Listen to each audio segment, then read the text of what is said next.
In February 2003, an unsigned rock band played the Astoria Theatre in London. It sold out. They were The Darkness. Tonight, they return to the Astoria in front of a specially invited audience to relive the moment when the world's eyes were open to The Darkness.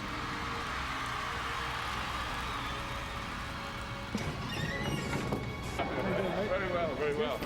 That's awesome, isn't it?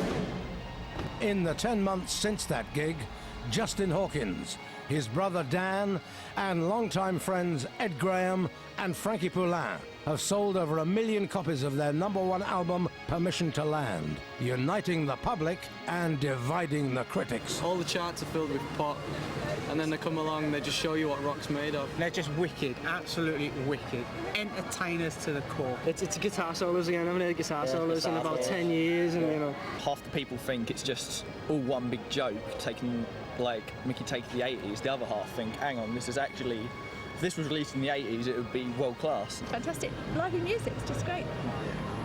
Yeah, I second that. It's really good. Oops. We let that camera in. I don't want to see the enemy here tonight. I don't want to see the face here tonight. Well, they put us on the front cover of the magazine and then slagged us off for 4 pages. I just found it very disappointing. Well, it all began when Justin and I were born from the same womb, but not in at the same time because we're not twins. I always thought I was going to be a doctor. And then Dan got into trucks and I got into sharks. So then I thought I'd be like Hooper from Jaws. And then like, if my eyesight wasn't as bad as it is, then I would be a helicopter pilot. So it was never actually a career path, it's just something I always did anyway, you know. And then just sort of drifted into it, I suppose. Because before that I could have done, you know, I would have turned my hand to anything to make a crust, sort of thing. It's just this one is really, I found catharsis in it at last, you know. It's back. Glam rock is back. I'm so happy. I like their music and their anarchic humour. It's just music that makes you want to get up and rock, and it's plain as simple as that. I believe in a thing called love. Guitar! That's the line of the year, isn't it? I'm gonna have to love you and leave you, because I ain't gonna miss. I'm not missing the start for anything.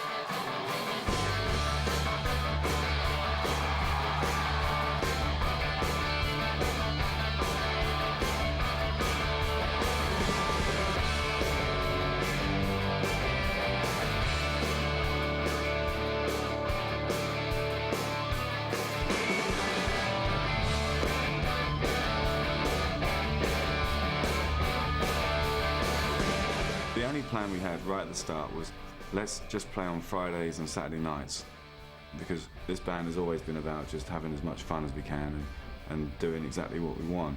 So there was no master plan. We knew right from day one that we were going to be completely different and probably suffer for it, but we didn't give a fuck because we're having too much fun. Because ultimately, if you're doing something that you really love, you can't go wrong. Who cares if you don't make any money from it? Who cares if people laugh at you? Who cares if you're not successful? We certainly didn't. We never got the green light in the first place to go ahead with what we've done. We've just done it ourselves and we just steamed in like about rock snowplow and just got on with it.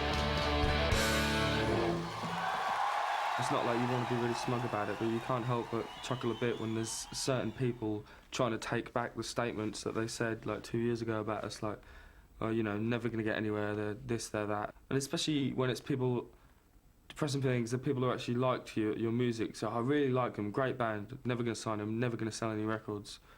I think there was someone who used to call us Bjorn Again in the respect of can entertain people, fill out place, but will never sell a record. In the last quarter of this year, I was looking at Music Week. Who sold more records than us in the last quarter of this year?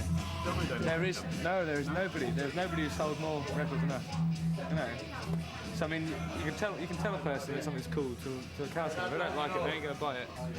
When the backlash comes, that'll be what we have to stand by. Is people who actually bought it and actually know it's good and like it, and we're not going to give a fuck what the press say. It's the backlash is beginning, and everybody wants to come out and say, I'm the one who shot JR. You know what I mean? And we're at JR now, There are certain people who want to come on tour with us, do a few dates, do a little reportage, they're being all nice to us, eating our food, and everything's cool. The piece comes out, it's a fucking piss take from beginning to end. And that's a man who's going to go down, you know, when we next see him, he's going down. And there's no doubt about it, there'll be a fuck-off tablet administered, and he'll be made to swallow it. When you make an enemy out of us, you make an enemy out of us for life. And that's the same quality as loyalty, you know, and it is rare, and we're proud of it, you know. So basically, you fuck us over once, and that's it. You ain't ever, if you ever spotted in a show with us, you're going to be ejected and probably beaten up on the way up. That's probably a bit much.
Talking points of our gigs will be the people that were at the gig and what they were doing and how amazing that was, and how there was like a mother with like her 9-year-old kid, and both of them were going like that, and you got everyone from taxi drivers to policemen, you know, professors to comedians, so on and so forth. It's like everyone being there because it's something special's happening. It's like an event rather than a recital of songs.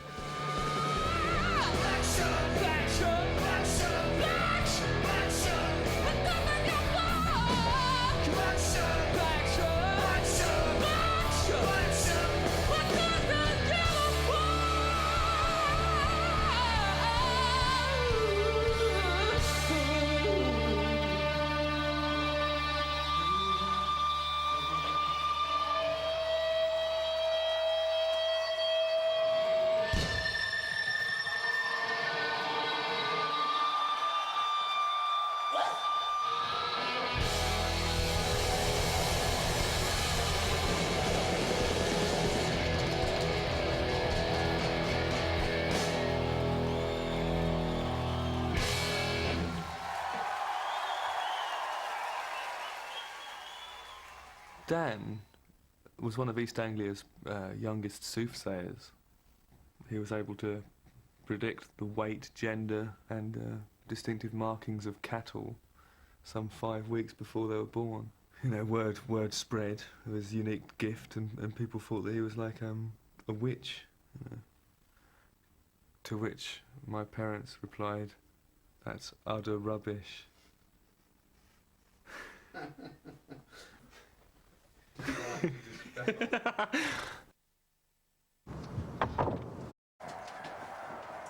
band. I was reading somewhere actually. But you had some tremendously good spoof album titles. No, That Will Suffice for Me, Now If You Please from Sex with My Friends was one of the titles that I think it ended up being one of the top 3. Well, I wanted it to be persimmon to land, and rather than a spaceship, just have a massive piece of fruit. But think thank you was a bit too much of a mouthful, really, wasn't it? The thank you, this will suffice for me now if you please some sex with my friends. I don't think that really rolls the tongue.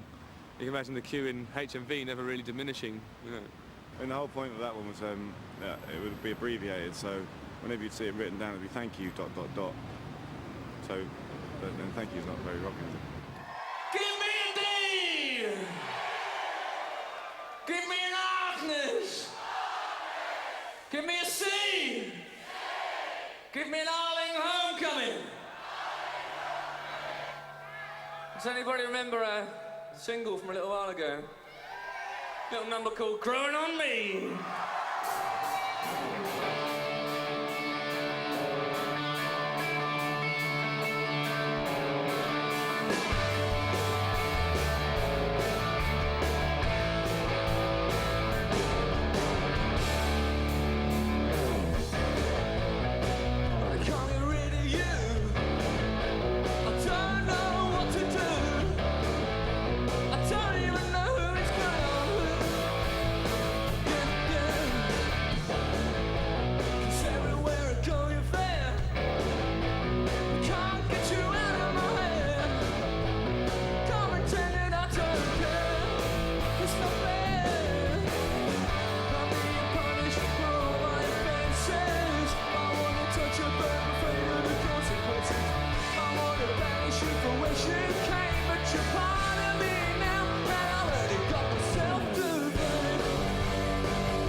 Stuff that I demand from the bands I listen to is you know, people in tight trousers for a start.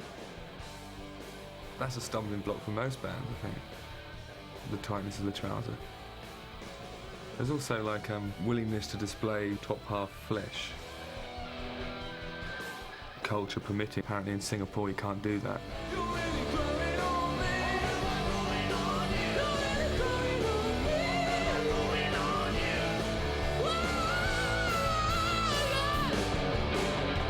In this country, you really ought to be prepared to sweat, work for your audience. You know, you can't really expect them to return the favour if you're standing there cool as you like with a snooker waistcoat on. It isn't going to really inspire the same sort of energy from a crowd, is it?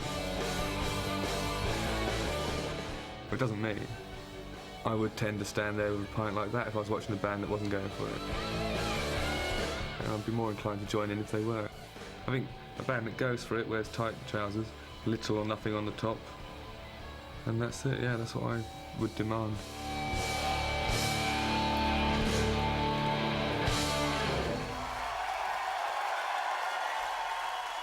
How did the darkness start? It started with Dan and Justin being brothers, Ed being a school friend of theirs. I met Dan in London about 7 years ago, played in various bands with him.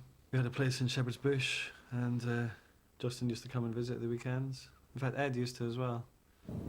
So just a real kind of a lad's flat, wasn't it, really? Nice, man. It was an old flat, wasn't it? It was one of those old houses. It was quite spacious, wasn't it? You know, it was just right. It had a good vibe, you know. We were living with other musicians, in fact. Justin was living up north and used to come down and visit. And Ed used to come and visit as well. Just for me, it was like Dan and Frankie lived there, and Justin would semi-move down there, was staying on the sofa, and I came to visit.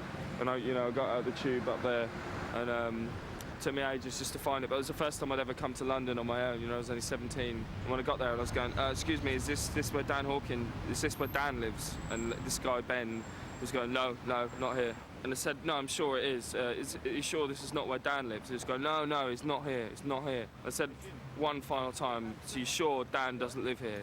And he was like, Dan who, like this, and he did live there after all, and they all let me in. That was the first time I went around that flat. It's funny the way things turn out, you know. It was basically just a full-on muso flat. Everyone who lived there was either a singer-songwriter or a guitarist or whatever. And, so there used to be jams and stuff, and I think remember Ed playing drums there. It was the first time actually probably that we've all played together. I don't think this scooter store was here. That used to be one of the best, well, most poshest Indian restaurants that we know of. I think the smell used to permeate up through the stairwell. It's quite pleasant, really. But it's like sleeping on a massive poppadom or a naan bread or something. It's really nice. But I never actually lived here. I was like, I used to come down at the weekends and hang out with the guys. Frank used to look after me and buy me pints and that because I was a student in those days and I didn't have enough money to go to the pub all the time. This is Dan and Frank's abode, really. Still got the same carpet. Can't believe they haven't put a new carpet. Probably a couple of Frank's dole checks. Okay, the bathroom's not changed. Exactly the same. One of our flatmates was very vain. He used to spend about 3 hours in the bath at a time, so didn't really see much of this. And my room was the smallest one, so I was the last one to come in here. This little room here. Just one little single mattress on the floor there. I wasn't really into home comforts in those days, you know, it didn't seem to be the priority at the time. And Dan had this room here. So grim. It is strange when you go back to your old flats and everything looks so different. God, it seems so small. Unbelievable. I used to have parties on the balcony. It might have been the scummiest flat in London actually at one point. There were hundreds of bin bags everywhere. Nothing ever got washed unless every single item of cutlery was dirty, and then it had to go, you know. It was sort of, when Ben was in that room, going in that room was just no. You end up with typhoid or Legionnaire's disease or something. No, really horrible. When Phil Kay came, That's right. and me and him were trying to see who could be the most outrageous, and he ran down 2 houses down and got on their exercise bike to the horror of the family sitting there, and I just pushed off the side of the balcony into the street. So it was hard to tell who won on that one, really. So It was a tough one. it really was. It was. Yay! I love to see that. Thanks. Cool. Nice people, aren't they?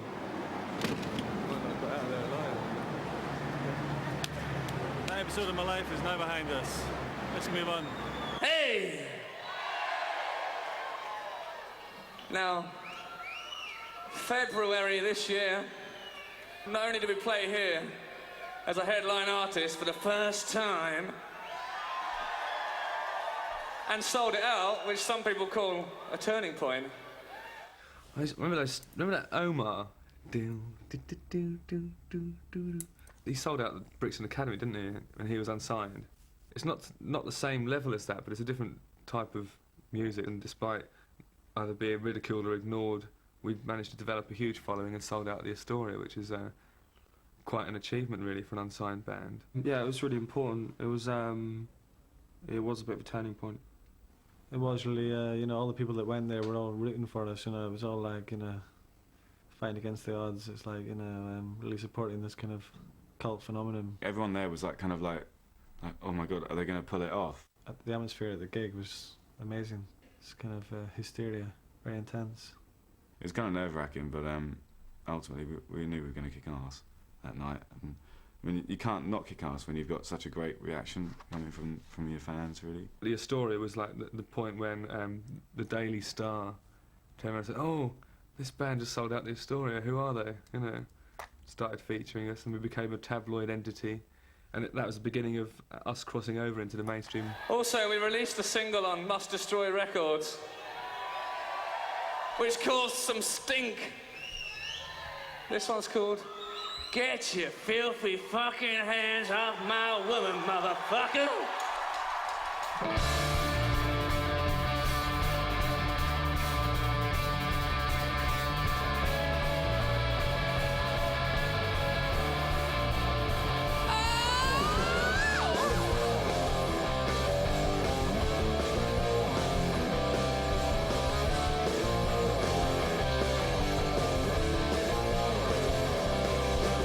You were talking, you were silent.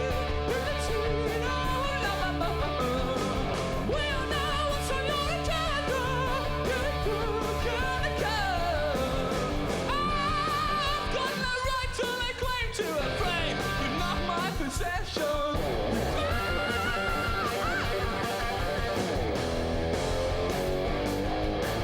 Get your hands on my woman, motherfucker. Get your hands on my woman, motherfucker.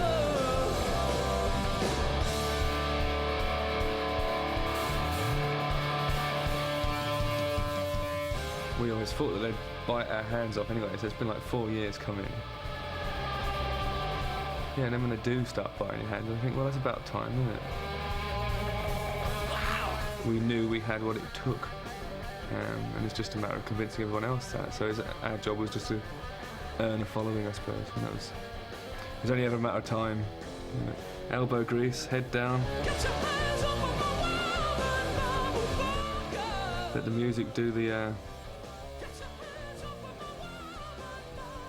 banking.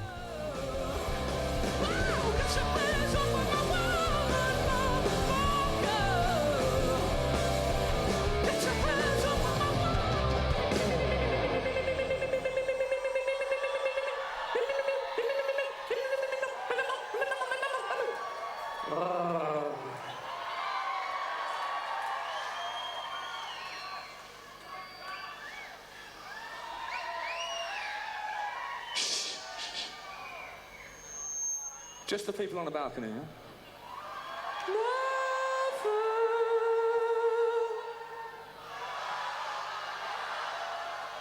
Well, I don't know about you, that sounded weak as fucking piss to me. Try again, that's not fair. Come on, give him a chance.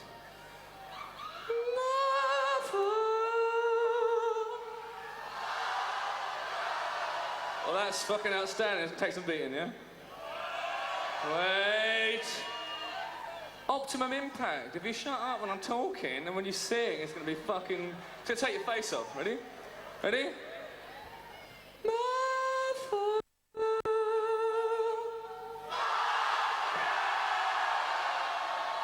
Beautiful. Hey, everyone in the fucking house. What say ye?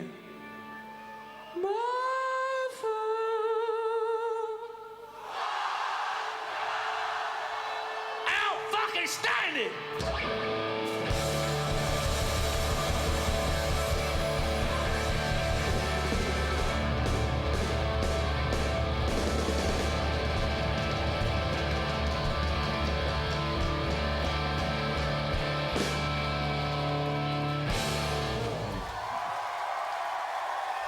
I've got, I haven't got 41 Thin Lizzy t-shirts. I think I've currently got about 6. Actually, I'm wearing the original.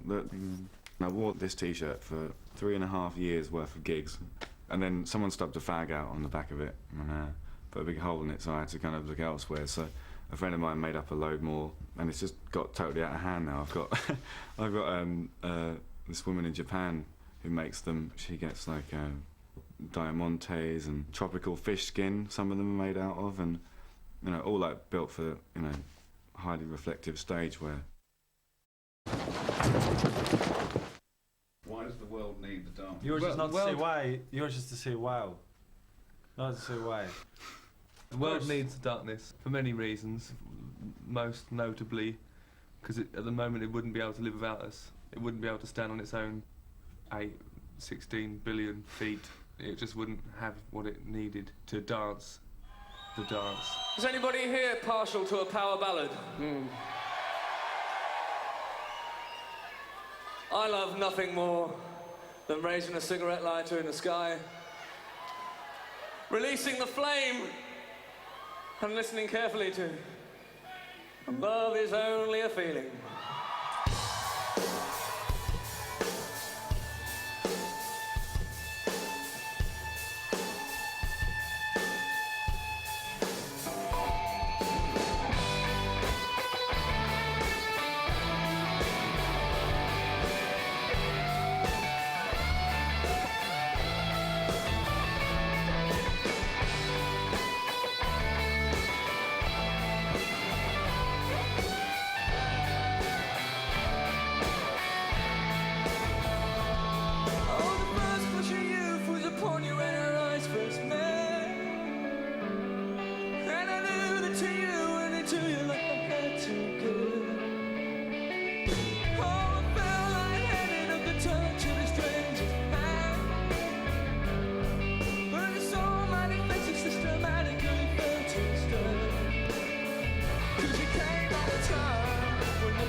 Bono once said, you know, I mean, anyone can write a song, but very few people can write great songs, or I think it was even just good song, he said, and that's kind of true.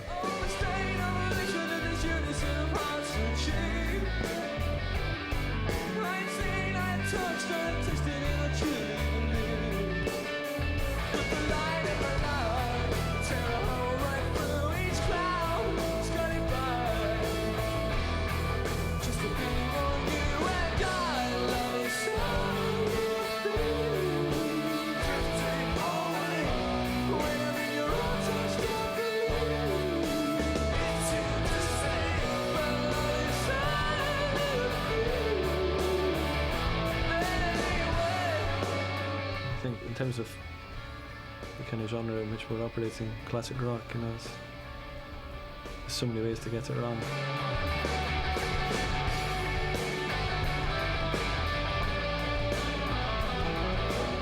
Rules are there to be broken, and it should be a pleasant surprise when things don't turn out as they should. Not just in music, I mean, in life generally. I mean, surely that's a good thing, you know, when something is surprising and seems... There's always been a sense of the ridiculous about good rock music, anyway.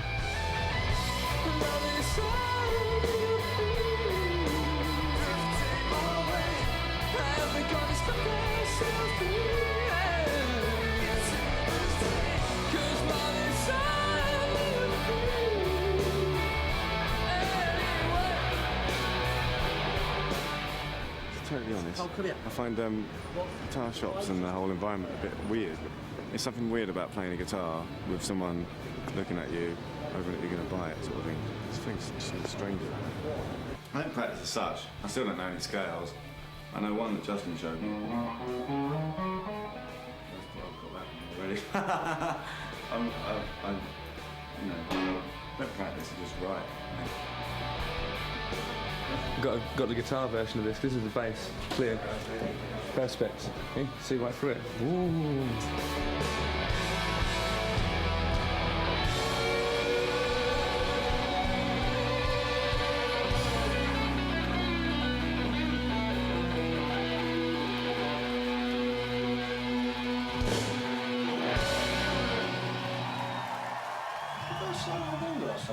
No.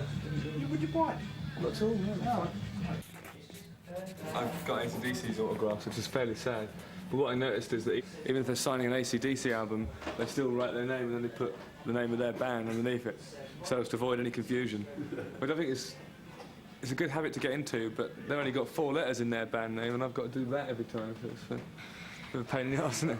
Name this tune.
older on, you feel a bit precious about it, and obviously I like to incorporate a little bit of energy into my performance, and I'd always be worried that I'm going to break something on it. No, because at that point it stops being original when you have to replace stuff. You're just better off buying new ones, if you ask me. So you're not just smashing up your guitar, isn't it, that kind of stuff? No, I think that's the equivalent of beating up your wife in a pub. You know, you should treat your instrument with respect. If you love your instrument will love you.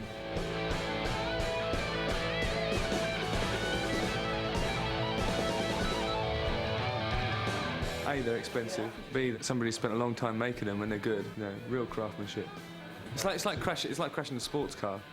You know, you get a really flash car. A lot of people look at it and go, "Oh, I'd like one of those." You go, "Yeah, what's this then?" And just drive it into a wall. It's offensive. It's vulgar. You know. See on the pattern. Yeah, what's about smashing up guitars? You never done one ever? I wouldn't go that far, but I mean, I never will again. Unless we do end up in that sort of mindset where you really can't just tell your ass from your elbow. At that point, we could probably talk.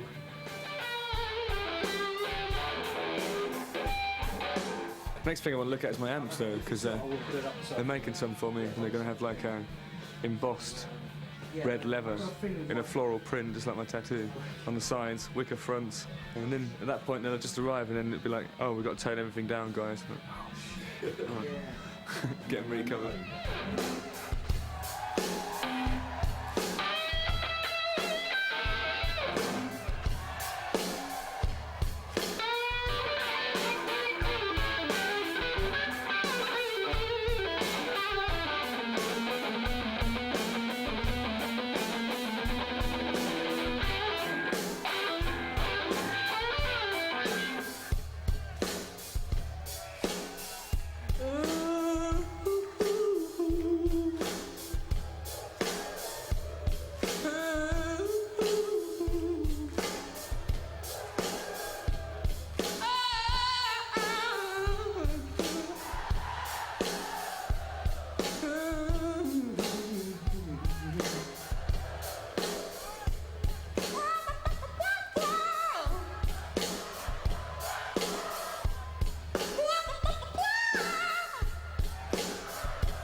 We take the music very seriously. We take what we do very seriously. You know, we're very, very, self-critical. And what we don't do is take ourselves as people that seriously. You do a lot of work, you try to get as good as you can at what you do, and then you take it out there and you have as much fun as possible, because otherwise, what's the point? But I mean, politicians should take themselves seriously, you know, not rock musicians.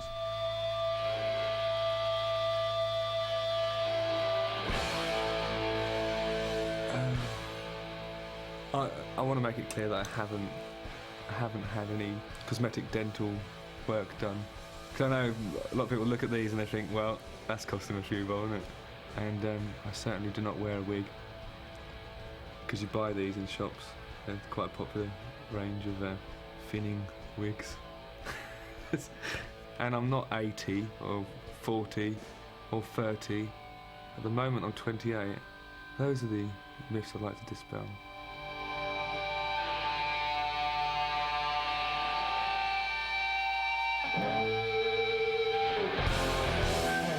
Thank you very much.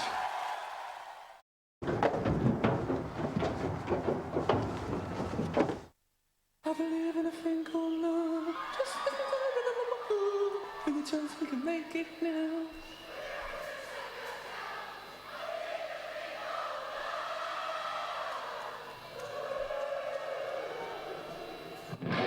Let's talk about success. I was quite foresighted in the success change procedure because some time ago I stopped going to the pub anyway and lost touch with all my friends, bar one. And I think that was the wise move really, because when it started going like that, suddenly and abruptly, there comes a point when going to the pub becomes a slight leech attack. Ordering a pint of beer involves signing several autographs, maybe a breast, maybe having a photograph taken with a couple of people, and then you get your pint and you think, should have got a can of beer delivered, you know. But then if you stop going to the pub after that point, people think, oh, he's changed. People don't think that about me because I changed a long time ago.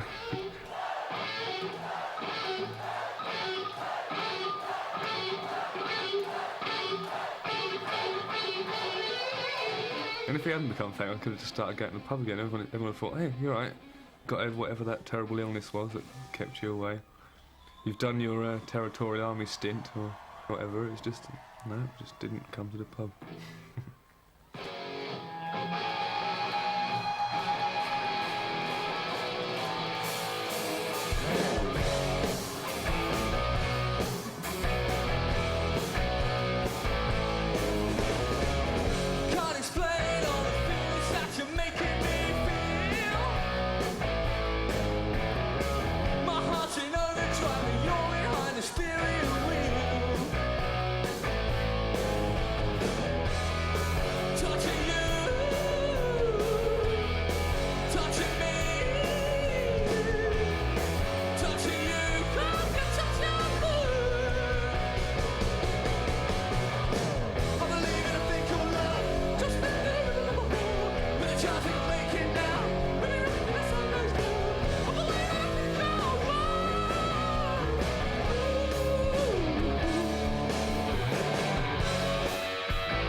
think the nation of rock has contributed most to our success. I mean, because the inhabitants of this sweet nation that we call rock, that transcends normal geographical boundaries, have rallied together to say this is good, this is something valid and vital and important, and this is taking our favourite form of music into a place, a realm, if you like, that we feel that it belongs in, you know, so let's get behind it.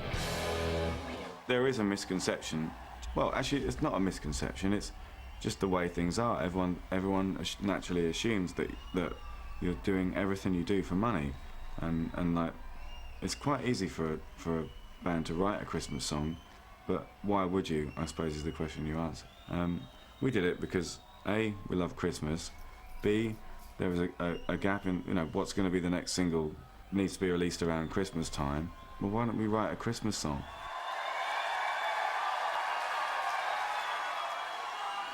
Merry Christmas, everyone.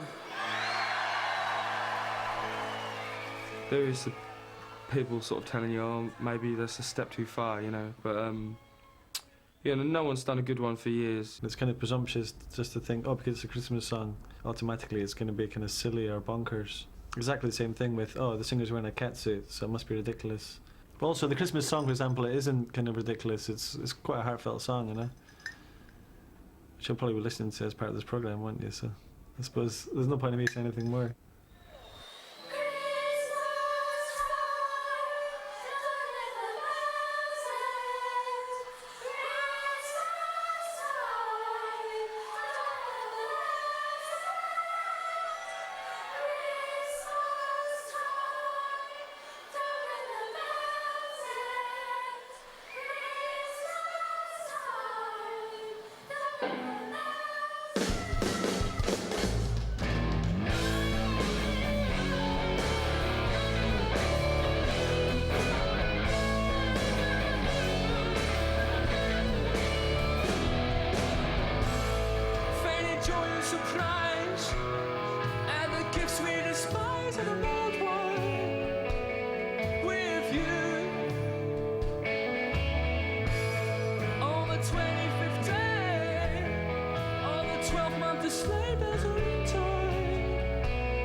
Something very sinister about the whole process of making money at Christmas time.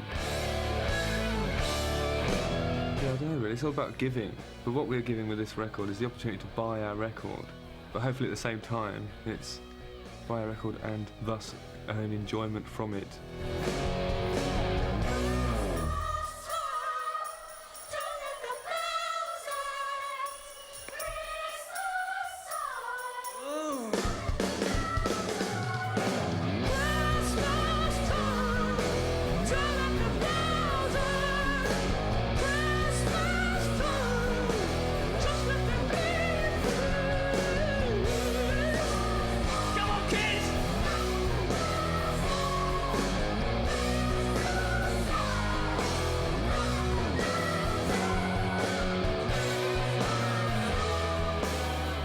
it is a gift exchange, you know.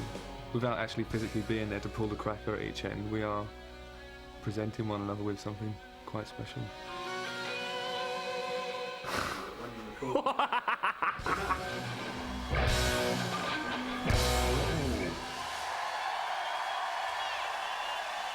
How'd you like that? Excellent, excellent, excellent. Fantastic. Mind-blowing. Absolutely fantastic. I even got my tits out. Right at the front. Touched Justin on the leg. That rocked. I believe in a thing called love. I actually like Kylie, but up to tonight it was fantastic. Bedlam night, brilliant. I've had to change my T-shirt because that's how good they are. Amazing, the Darkness rock! That bloke who pissed me off with the face, who wrote that thing, I just had a text from him. So I said he was on the list, and I didn't put him on the list because I wanted him to come and languish outside, because he came on tour with us 3 days, remember that bloke? And he wrote right slagging off. So, hey Justin, Charlie here, came along to the Astoria but got stuck at the guest list. Hope it went well anyway, see you in Brixton. Eat that.